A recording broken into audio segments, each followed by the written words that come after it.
Oke guys, welcome back to Daily Charting with Toshi, di mana kita akan daily chart your favorite cryptocurrencies. Oke, dalam 24 jam terakhir, cryptocurrency market meningkat sebesar 0,41%, dengan total market cap mencapai di 1,19 triliun US dollars.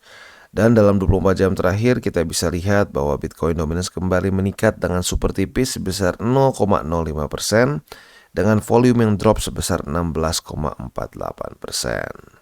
Good news, untuk Bitcoin kita bisa lihat terjadi peningkatan sebesar 0,44%. Tetapi yang penting sebenarnya adalah harga runningnya dan daily close jam 7 pagi tadi. Di atas dari 30.400-an seingat gue ya. Nah, artinya apa? Artinya MA20 kembali ditaklukkan ya. Bahkan hari ini kayaknya sepertinya udah mau retest lagi ke MA20 ya. Nah, untuk Ethereum terjadi juga peningkatan sebesar 0,17% di angka 1898 ya. 1882 ya. Lalu untuk BNB terjadi peningkatan sebesar 1,3% di angka 250-an. Untuk XRP terjadi peningkatan super tipis 0 ya, ini sekarang udah enggak ya, 0 aja netral. Lalu untuk Cardano terjadi peningkatan sebesar 1,37%. Untuk Dogecoin terjadi peningkatan sebesar 0,32%. Untuk Solana terjadi peningkatan sebesar 1,81% dan menuju membuat higher high ya, di angka $22 lah kalau kita bulatkan. Litecoin terjadi koreksi sebesar 0,26% ya. Jadi kurang lebih seperti itu overallnya. Dan sekali lagi gue ingatkan ya, buat lo yang mungkin kelewat kemarin, gue udah bilang ya bahwa Telegram gue kemarin sempat kena hack, sekarang udah beres. Tapi buat lo yang di DM pribadi oleh orang yang mengaku sebagai gue ya, dia minta kripto ya, atau dia minta lo klik link tertentu atau buka file-file yang bentuknya zip atau rar, please jangan diklik, dihiraukan saja ya, karena itu bukan gue. Jadi gue nggak akan DM lo duluan, minta lo untuk klik link apapun atau untuk kirim kripto apalagi ya. Oke, selanjutnya kita akan geser ke ekonomi kalender. Tapi sebelum kita masuk ke sana, kita akan dengar dulu pesan-pesan dari sponsor kita pada hari ini. Oke, today's video is brought to you by Bybit, di mana kita bisa trade berbagai macam cryptocurrency aset dengan cara yang berbeda-beda. Buat kalian yang ingin akumulasi secara spot, tentunya kita bisa lakukan di sini. Derivatif juga bisa, ada juga pasar NFT, dan tentunya setelah kalian akumulasi, jangan lupa juga kalian bisa menikmati earn atau menikmati bunga lah kesannya ya di Bybit Earn. Bisa APY-nya tertinggi bisa mencapai 18%. Nah, tentu juga buat kalian yang ingin membeli kripto dengan lebih mudah ya, dengan cara yang lebih simpel, bisa juga langsung menggunakan kartu kredit atau debit card juga di sini. Dan juga buat kalian yang mungkin sudah lebih crypto savvy nih ya, bisa menggunakan options juga ya. Jadi kurang lebih seperti itu. Dan buat lo yang belum punya akun di Bybit, silahkan bisa cek link reflektor di bawah dan mulai trade di Bybit. Oke, dan selanjutnya kita akan masuk ke ekonomi kalender dan kita ubah dulu ke GMT7 seperti biasa ya, supaya jadi ke WIB. Dan untuk hari ini sesuai dengan pembahasan kemarin akan ada akan keluar beberapa data penting dari US. Yang pertama adalah ini ya, akan terjadi core CPI dan CPI. Ini akan keluar nanti jam 7:30 malam. Untuk core CPI dan CPI harusnya sih sama kurang lebih ya. Harapan kita itu dia lebih rendah ya, dia lebih rendah daripada ekspektasi, karena a lower than expected reading should be taken as negative or bearish for the USD ya. Ini untuk yang core CPI. Untuk yang CPI juga sama ya, jadi kita ingin semuanya lebih rendah daripada ekspektasi. Karena CPI ini kasarnya adalah ngomongin soal inflasi di Amerika Serikat ya. Dan kita ingin inflasi apa? Turun ya. Dengan inflasi turun, the Fed berkurang insentifnya untuk meningkatkan interest rate gitu ya, karena lagi-lagi tujuan peningkatan interest rate berkali-kali ya, bahkan tercepat sepanjang masa itu karena CPI-nya terlalu tinggi ya. Nah, apabila CPI-nya mencapai 2%-an, di situ kemungkinan besar the Fed akan mulai stop untuk meningkatkan interest rate. Jadi ya, kita berharap dia lebih rendah daripada forecast ya. Forecast sekarang itu di 3,1 untuk si CPI-nya, sementara untuk yang si core-nya itu di 0,3% ya. Jadi kurang lebih seperti itu. Selanjutnya untuk besok ya, untuk besok kita ngintip dulu sedikit. Besok ada yang penting nggak ya? Untuk besok ada ya, besok akan keluar initial jobless claim. Untuk ini harapan kita lebih tinggi daripada ekspektasi. Dan PPI ya, PPI ini juga sama seperti CPI, mirip-mirip menghitung inflasi singkat gua ya. Jadi kita berharap dia lebih rendah daripada ekspektasi. Nah, initial jobless claim ini adalah bisa dibilang tandemnya dari CPI. Kalau CPI lebih rendah daripada forecast dan initial jobless claim lebih tinggi daripada forecast, itu yang kita inginkan untuk pemilik risk on asset ya. Oke, jadi kurang lebih seperti itu untuk economic calendarnya. Selanjutnya kita akan geser ke analisa. Nah, sebenarnya ini analisa yang sudah sering gue bahas ya, tapi ada beberapa yang masih nggak tahu nih ya. Namanya adalah teori 28 November ya. Jadi 28 November ini adalah satu teori yang masuknya adalah ke teori ini ya, cycle Bitcoin per 4 tahun sekali. Nah, biasanya kalau kita ngomongin cycle 4 tahun itu kita berpikir dari Januari ke Desember, itu 1 tahun. Nah, di sini sesuai dengan namanya, mereka akan menghitung 1 tahun itu dari tanggal 28 November ke tanggal 28 November tahun depannya. Itu dihitung 1 tahun ya. Kenapa kayak gitu? Karena patternnya seperti itu. Ya kasarnya gitulah biar gampang ya. Kalau kita lihat di sini akan terjadi ya, dalam satu cycle akan terjadi 4 tahun. Tahun ini punya fase-fase yang cukup distinct ya. Kalau kita lihat tahun pertama itu adalah tahun bear market, ini all time high ya. Tahun kedua itu adalah bear market, tahun ketiga adalah great accumulation ya, dan keempat adalah preparation. Nah, kalau kita lihat dari cycle-cycle sebelumnya, anehnya ini cukup akurat ya, akurasinya tuh sedikit bikin takut jujurnya. Kalau kita lihat dari 2012 sampai sekarang all time high kurang lebih ada di akhir-akhir tahun 1 atau sedikit masuk kedua ya. That's it, antara dua itu aja ya. Sementara untuk bear market itu antara di akhir tahun kedua atau di tahun kedua. That's it ya. Kita di sini ya, sedikit tembus di sini ya di 2015, di 2019 pas banget, di 2022 juga pas banget ya, 2022 pas dia masuk ke bottom. Nah, jadi lagi-lagi ini sedikit ngeri-ngeri sedap ya. Mungkin gak ini pecah suatu saat? Mungkin lagi-lagi ya, BTC at some point gue sudah pernah bahas bahwa block rewardnya akan nggak terlalu ngaruh gitu, karena udah terlalu banyak pecah gitu ya, udah terlalu banyak terjadi halving, jadi block rewardnya nggak terlalu ngaruh. Ada kemungkinan teori 28 November ini mulai pecah dari si patternnya. Tapi for now at least ya, saat masa-masa si block reward ini masih worth it gitu ya, lebih besar daripada fee. Nah, itu menurut gue ini masih valid ya. Jadi sekali lagi kita masuk dalam tahun ketiga. Nah, ini harusnya udah sedikit maju di sini ya, udah setengah. Tapi ini waktu di postnya itu udah lumayan lama, Januari ya. Jadi harusnya di tengah sini.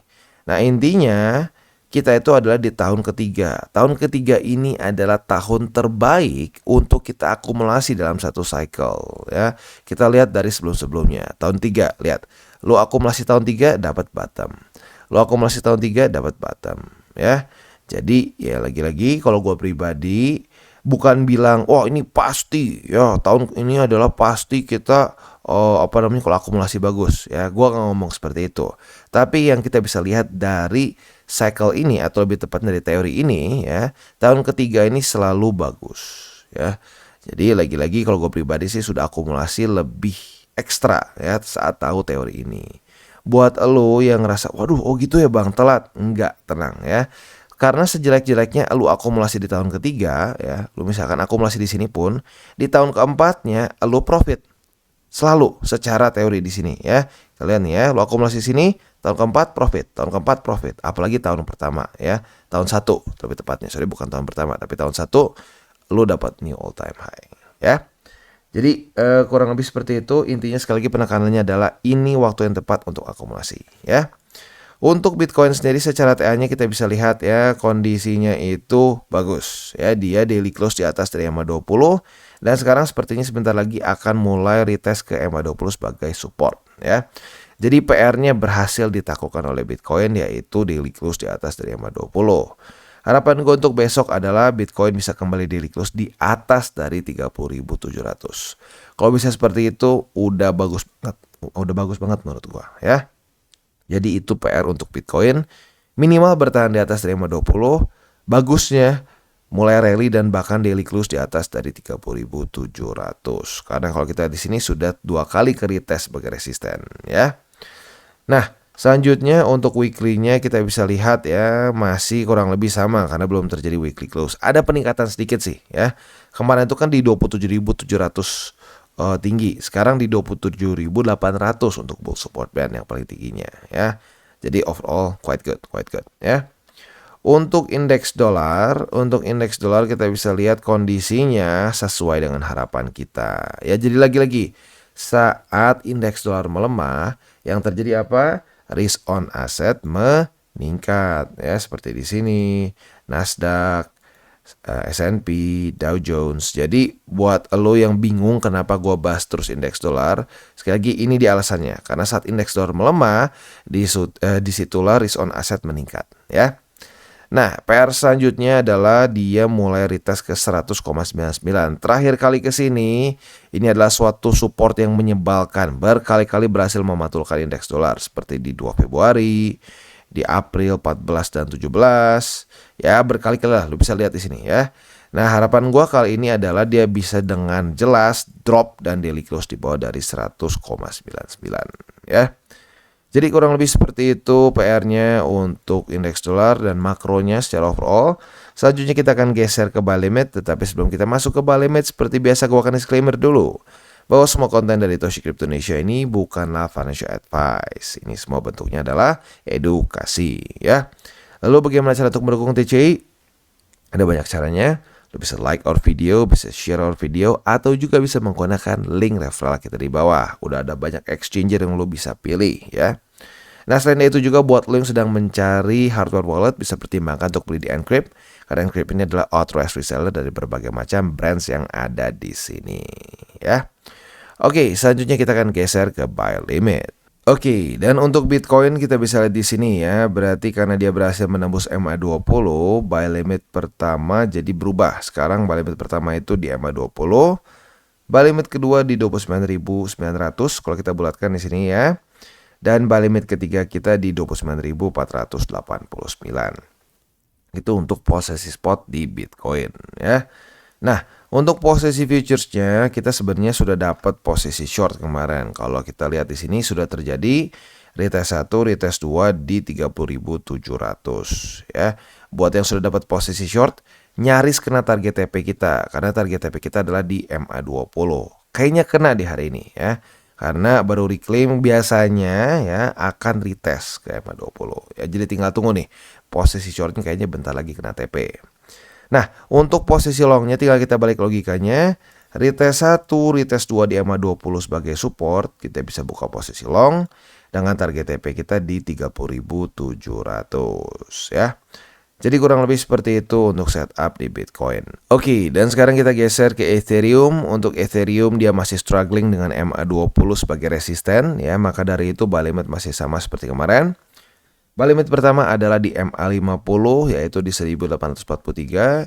Buy limit kedua di 1780 dan buy limit ketiga di MA200 di daily, tepatnya di angka 1716 ya.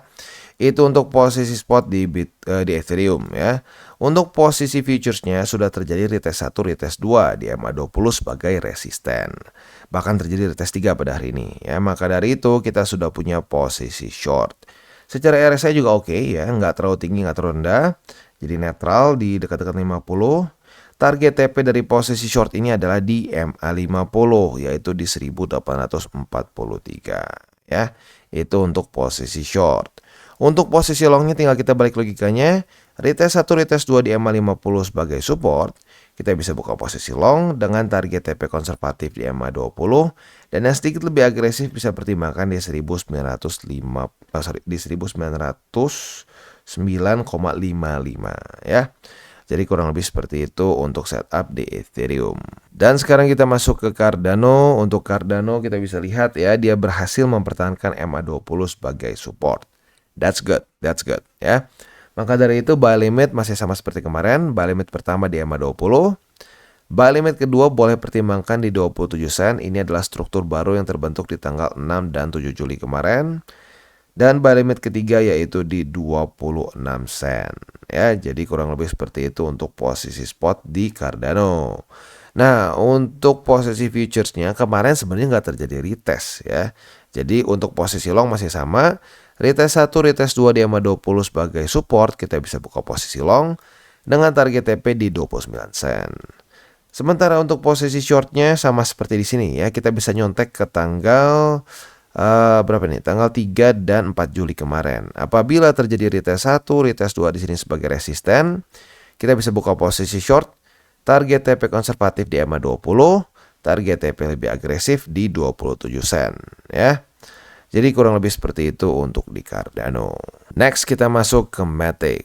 Nah, untuk Matic dia berhasil mereclaim 73 sen dan sekarang sudah di retest sebagai support. Ya, nggak main-main nih Matic, momentumnya cukup luar biasa ya.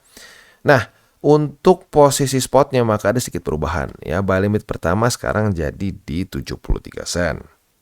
Buy limit kedua jadi di 72 sen.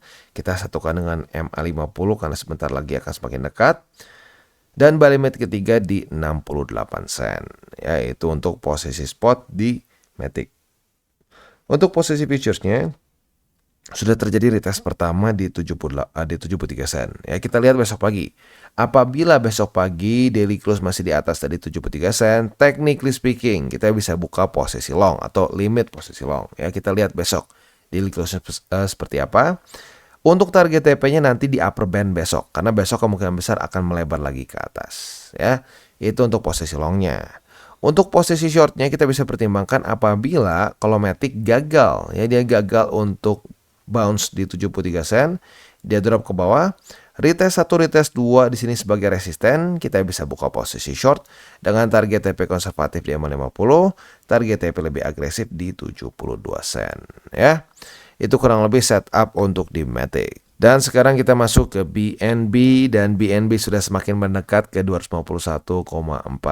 Good news ya. Untuk si strukturnya sendiri untuk buy limitnya masih sama ya. Yang tersisa adalah buy limit kedua di 240,2 dan buy limit ketiga di 230,8. Tetapi secara overallnya bagus ya, sudah mulai recovery.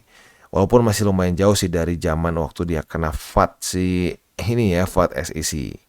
Nah, untuk posisi futuresnya sendiri apabila terjadi retest 1, retest 2 di 251,4 sebagai resisten, kita bisa buka posisi short dengan target TP di 240,2.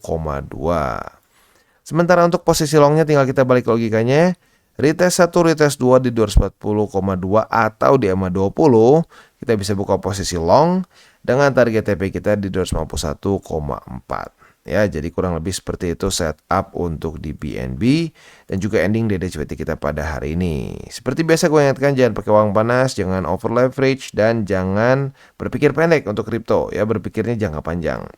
Dan gue ingatkan juga pada hari ini akan ada terjadi goncangan menurut gue ya, karena akan ada data CPI. Ini data yang penting banget menurut gue. Kenapa? Karena ini secara korelasinya itu direct ke kebijakan The Fed. Apabila CPI-nya lebih rendah daripada ekspektasi, ini bisa membuat Bisa membuat insentif untuk The Fed supaya tidak meningkatkan lagi interest rate atau minimal nggak terlalu agresif ya. Jadi ingat, ini penting banget ya. Malamnya juga nanti akan keluar ada crude oil inventories. Oke guys, jadi itu adalah akhir dari segmen DCWT kita pada hari ini. Dan jangan lupa bagi kalian yang merasakan manfaat dari segmen ini, jangan lupa untuk share ke teman-teman kalian. Dan apabila lu pengen mensupport channel kita, ya TCI, jangan lupa untuk menggunakan link referral kita di bawah. Nggak wajib ya, tetapi apabila lu menggunakan link referral kita di bawah, ada macam-macam ya, dari Bybit, Huobi, Maxi, toko kripto, dan banyak lagi ya. Ya, walaupun nggak wajib, tapi kalau menggunakan link referral kita, lu secara langsung membantu perkembangan dari TCI. Dan satu lagi, jangan lupa juga untuk join Telegram group kita, di mana kita bisa ngobrol-ngobrol santai mengenai dunia cryptocurrency secara dua arah. So, jangan lupa untuk like, subscribe, klik the bell icon, and see you on the next video.